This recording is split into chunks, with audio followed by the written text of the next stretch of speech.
યુદ્ધની અંદર દુનિયા ઝોંકાય એવી શક્યતા જોવાઈ રહી છે, કારણ કે 19મા દિવસે પણ રશિયા અને યુક્રેનનું યુદ્ધ ચાલુ છે. નમસ્કાર, આપ જોઈ રહ્યા છો સંદેશ ન્યૂઝ, તમારી સાથે સત્યની સાથે, સંદેશ વિશેષ સાથે હું છું નુપુર. યુક્રેન રશિયા વચ્ચેના યુદ્ધના કારણે આખી દુનિયાનો જીવ અદ્ધર છે. 19 દિવસ વીતી ગયા પણ યુક્રેન ઝૂકવા તૈયાર નથી અને રશિયા પાછી પાની કરવા તૈયાર નથી. નાટો, યુરોપિયન દેશો અને અમેરિકા વચ્ચે કૂદી પડતા હવે શું તેની અસર દુનિયા પર થશે, એની નજર દુનિયાની એની પર નજર અટકેલી છે.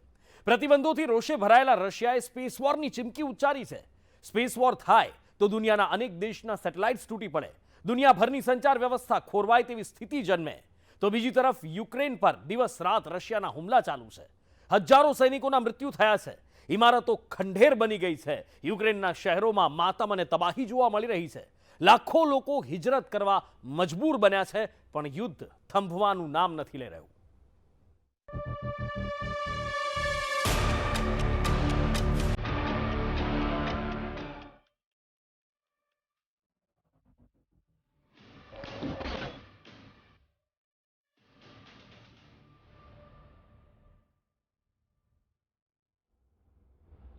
યુક્રેન અને રશિયા વચ્ચે ચાલી રહેલા યુદ્ધનો 19મો દિવસ છે, ત્યારે રશિયા પર દિવસે ને દિવસે આંતરરાષ્ટ્રીય દબાણ વધી રહ્યું છે. યુરોપ અને અમેરિકાએ રશિયા પર પ્રતિબંધો લાગ્યા છે, ત્યારે આ પ્રતિબંધોથી અકળાયેલા રશિયાએ સ્પેસ વોરની ચીમકી ઉચ્ચારી છે. જો સ્પેસ વોર છેડાય તો દુનિયામાં શું ખાના ખરાબી થાય એની કલ્પના જ ધ્રુજાવી દે એવી છે.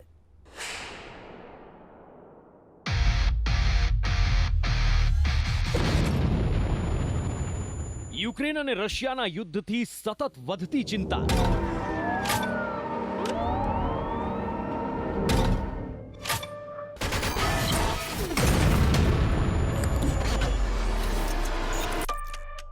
અમેરિકા અને યુરોપે લગાવ્યા રશિયા પર પ્રતિબંધ.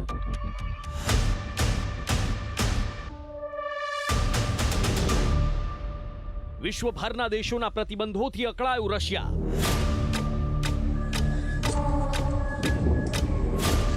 આકરા પ્રતિબંધોથી રશિયાનો મૂંઝાતો જીવ.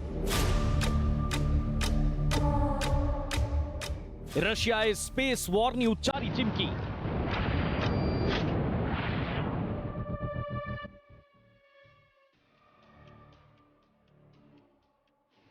જમીની યુદ્ધ પહોંચી શકે છે અંતરિક્ષમાં.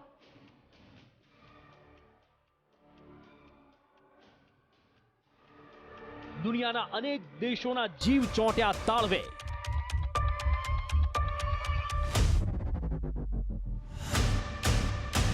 અંતરિક્ષમાં યુદ્ધ થાય તો શું?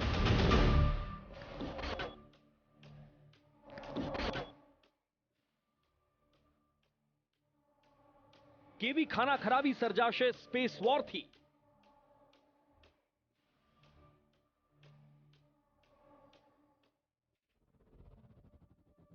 શું વિશ્વભરની સંચાર વ્યવસ્થા ખોરવાશે?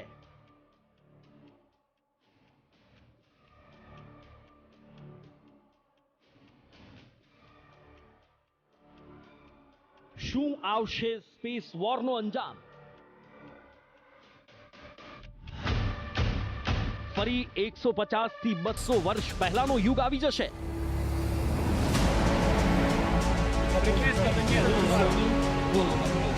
યુક્રેન પર રશિયા તરફથી સતત 19 દિવસથી હુમલાઓ કરવામાં આવી રહ્યા છે.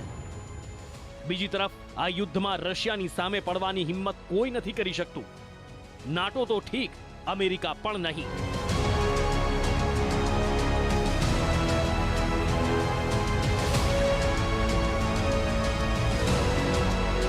રહીને હવે અમેરિકા સહિત દુનિયાના દેશો રશિયા પર પ્રતિબંધો લાદી રહ્યા છે. હવે 3 અઠવાડિયા બાદ અમેરિકા યુદ્ધમાં ઉતર્યું હોય તેવું લાગી રહ્યું છે.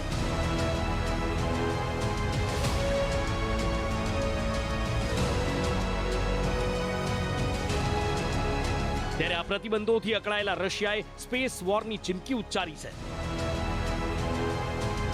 પ્રતિબંધોથી ગિન્નાયું રશિયા.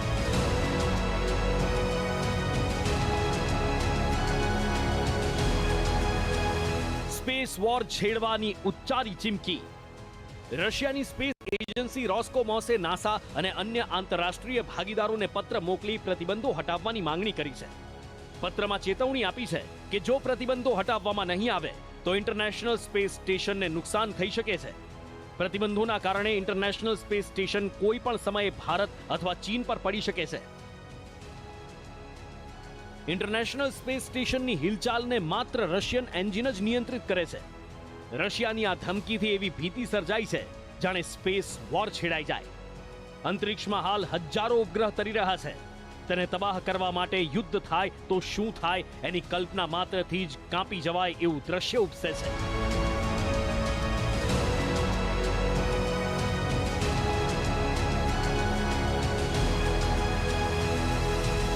સ્પેસ વોર છેડાય તો શું થશે? અંતરિક્ષ યુદ્ધ છેડાયું તો દુનિયાએ જે 21મી સદીમાં વિકાસ અને પ્રગતિ કરી છે એના પર પાણી ફરી વળશે. આજે આપણે જે પણ કોઈ સુવિધાઓ ભોગવી રહ્યા છીએ એ સંપૂર્ણપણે અટકી પડશે. માનો કે આપણે ફરી 20મી સદીની શરૂઆતમાં પહોંચી જઈશું. દુશ્મન દેશ બીજા દેશના ઉપગ્રહો પર મિસાઇલથી હુમલા કરશે. બીજા દેશના ઉપગ્રહોને ખતમ કરી દેશે. હાલ જે યુદ્ધની ભીતિ સેવાઈ રહી છે એનાથી તો એમ જ લાગી રહ્યું છે કે દુનિયાના અનેક દેશોમાં સ્પેસ વોરની અસર થશે. જો આવું થાય તો, જો અંતરિક્ષ યુદ્ધ છેડાયું તો સેટેલાઇટ તૂટી પડતા દેશની સંચાર વ્યવસ્થા ખોરવાઈ જાય.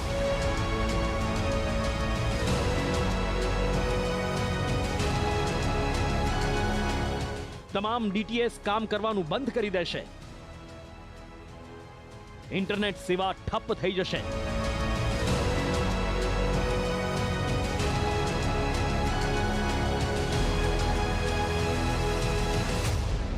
જીપીએસ સિસ્ટમ બંધ થઈ જશે.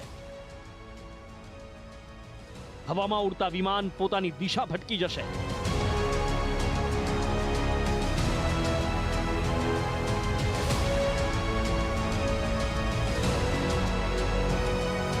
અપાટ દરિયામાં ચોક્કસ દિશામાં ચાલતા જહાજોને રસ્તો નહીં મળે.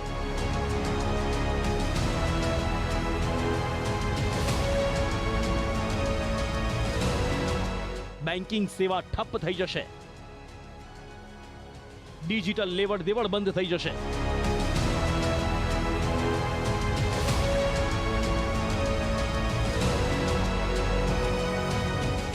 દુનિયાભરની આર્થિક વ્યવસ્થા ખોરવાઈ જશે. સેનાનું ઇન્ટેલિજન્સ, નેવિગેશન, કોમ્યુનિકેશન સિસ્ટમ બંધ થઈ જશે.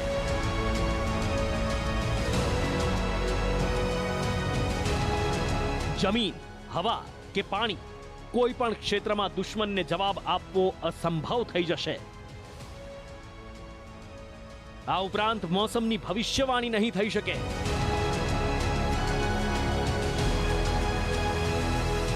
જેના કારણે મોટા પ્રમાણમાં ખેતીના પાકને નુકસાન જવાની ભીતિ છે. સમગ્ર દુનિયામાં એક દુષ્કાળની પરિસ્થિતિ નિર્માણ પામે તેવી પણ ભીતિ છે. આ એવું યુદ્ધ હશે જેનાથી થોડા દિવસો નહીં, મહિનાઓ કે વર્ષો નહીં, પરંતુ 150 થી 200 વર્ષ સુધી આપણું જીવન પાછળ ધકેલાઈ જાય એવી સ્થિતિ નિર્માણ પામી શકે. આ સ્થિતિ ત્યાં સુધી રહે કે બીજા ઉપગ્રહ ફરી અંતરિક્ષમાં પ્રક્ષેપિત કરીને ફરી વ્યવસ્થા સુચારુ રૂપે શરૂ ન થાય.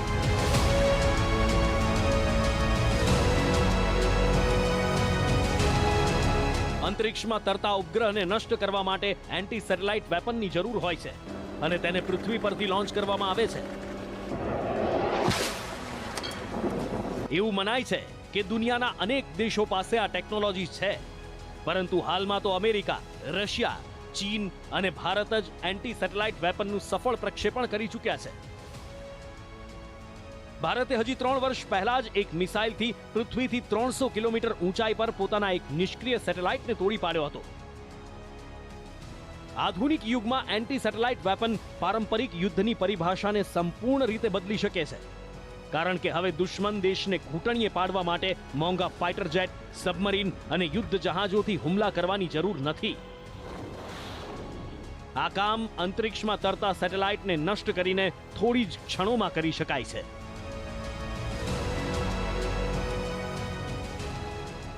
બ્યુરો રિપોર્ટ, સંદેશ ન્યૂઝ. યુક્રેન પર રશિયાએ હુમલો કર્યાનો 19મો દિવસ, પણ યુક્રેનના શહેરો પર રશિયન ફાઇટર જેટ બોમ્બ વરસાવવાનું બંધ નથી કરી રહ્યા. મિસાઇલના હુમલામાં અનેક શહેરો બરબાદ થઈ ગયા છે. અનેક શહેરોમાં વોર્નિંગ અલાર્મ સતત વાગી રહ્યા છે. હજારો લોકોના જીવ ગયા છે અને લાખો નાગરિકોએ દેશ છોડ્યો છે. દરરોજ હાર જીત, કબજો, મદદ અને મધ્યસ્થતાના અનેક દાવા થઈ રહ્યા છે.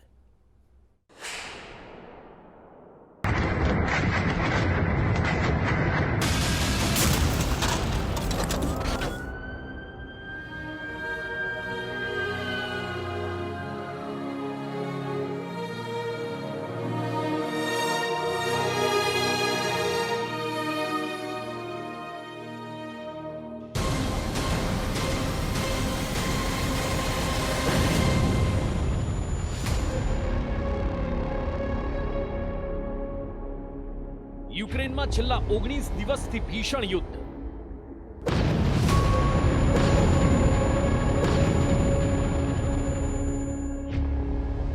પ્રતિબંધોથી રખવાયું થયું રશિયા.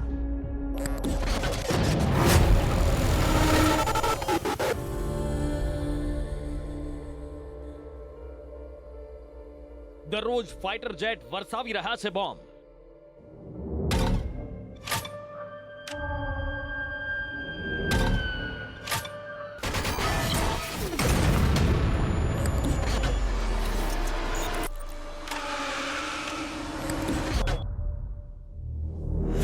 તોપ અને મિસાઇલથી યુક્રેન થયું બરબાદ.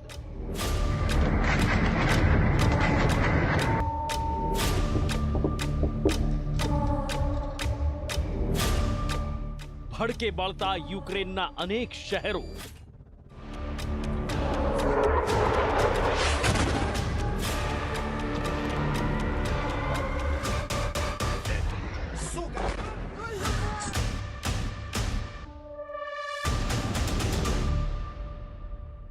શહેરોમાં સતત વાગી રહ્યા છે વોર્નિંગ સાયરન.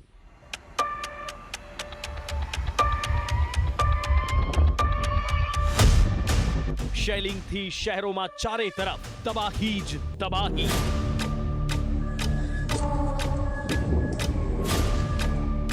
સૈન્ય થાણાની સાથે રહેણાંક વિસ્તારમાં પણ બરબાદી.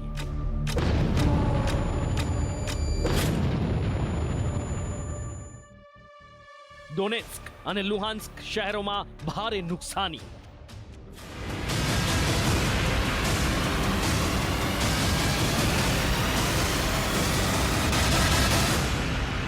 યુદ્ધમાં યુક્રેનના હજારો સૈનિકોના થયા મૃત્યુ.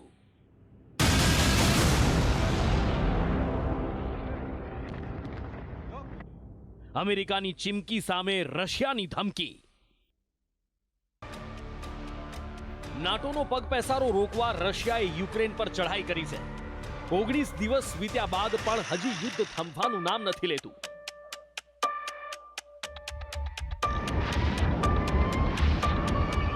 મહાબલી રશિયાએ જાણે યુક્રેનનો સંપૂર્ણપણે નાશ કરવાનું નક્કી કર્યું હોય તેમ યુક્રેનના સૈન્ય ઠેકાણા અને શહેરો પર મિસાઇલ અને બોમ્બ વર્ષા કરી રહ્યું છે.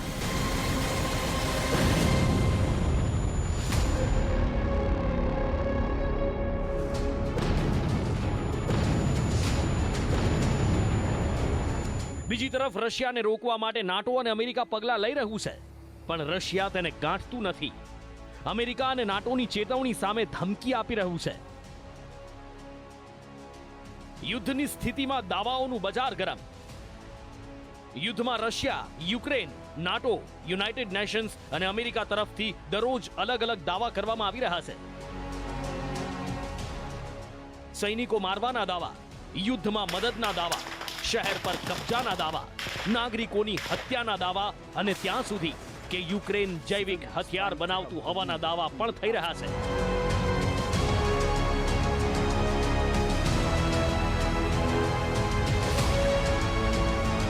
યુદ્ધમાં રશિયાનો દાવો. 19 દિવસથી ચાલી રહેલા યુદ્ધમાં રશિયાએ દાવો કર્યો છે કે તેની સેનાએ 3687 મિલિટરી ઇન્ફ્રાસ્ટ્રક્ચર બરબાદ કરી નાખ્યા છે.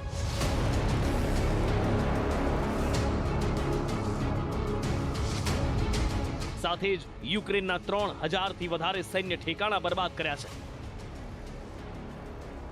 યુનાઇટેડ નેશન્સનો દાવો.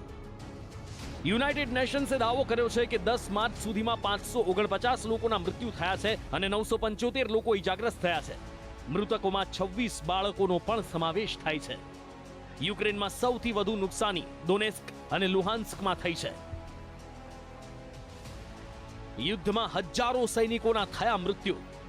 આ ઉપરાંત 2000 થી 4000 યુક્રેની સેના, નેશનલ ગાર્ડ અને વોલેન્ટિયર્સ ફોર્સના જવાન પણ માર્યા ગયા છે. બીજી તરફ રશિયાની સેનાના આશરે 5000 સૈનિકો માર્યા ગયાનો દાવો કરવામાં આવ્યો છે. માત્ર મારિઉપોલ શહેરમાં જ 2200 લોકોના મૃત્યુ થયાનો એક ન્યૂઝ એજન્સીએ દાવો કર્યો છે. 24 લાખ લોકોએ વતન છોડ્યું. યુદ્ધની સ્થિતિમાં લાખો લોકોએ યુક્રેન છોડ્યું છે. એક અંદાજ પ્રમાણે અત્યાર સુધીમાં 25 લાખ લોકો યુક્રેન છોડી ચૂક્યા છે અને હજી પણ લાખો લોકો દેશ છોડી રહ્યા છે. હિજરત કરતા લોકોમાં સૌથી વધુ 15 લાખ લોકોએ પોલેન્ડમાં શરણ લીધી છે. આ ઉપરાંત હંગેરી, સ્લોવાકિયા અને મોલ્ડોવામાં લોકો જઈ રહ્યા છે. અમેરિકાએ યુક્રેનને ટેકો જાહેર કર્યો. હવે અમેરિકા સહિત પશ્ચિમી દેશો પણ આ યુદ્ધમાં કૂદી પડ્યા છે.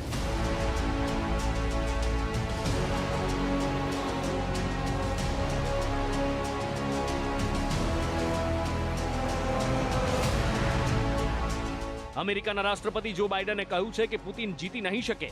રશિયાની ઘેરાબંધી માટે 12000 સૈનિકોને મોકલ્યા છે. અમેરિકા પોતાના સૈનિકોને પોલેન્ડમાં ઉતારી ચૂક્યું છે અને આ કવાયતનો એક વિડીયો પણ જાહેર કર્યો છે.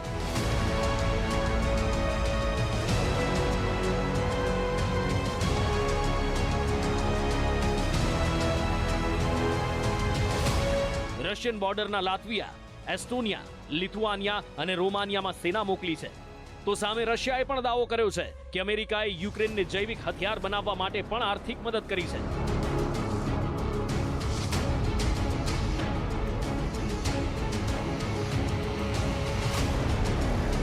જો બાઇડનનું કહેવું છે કે તેઓ નાટોના દરેક વિસ્તારના દરેક ઇંચની રક્ષા કરશે. સાથે જ યુક્રેનમાં ત્રીજું વિશ્વયુદ્ધ નહીં થવા દે તેના પર વિશેષ ભાર આપ્યો છે.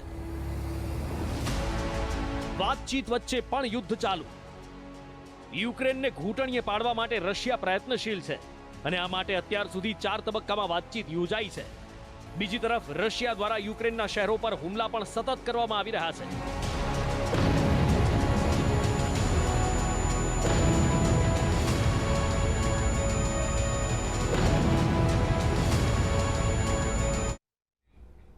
અને આ સાથે જ સંદેશ વિશેષમાં અત્યારે સમય થયો છે આપનાથી વિદાય લેવાનો. નમસ્કાર.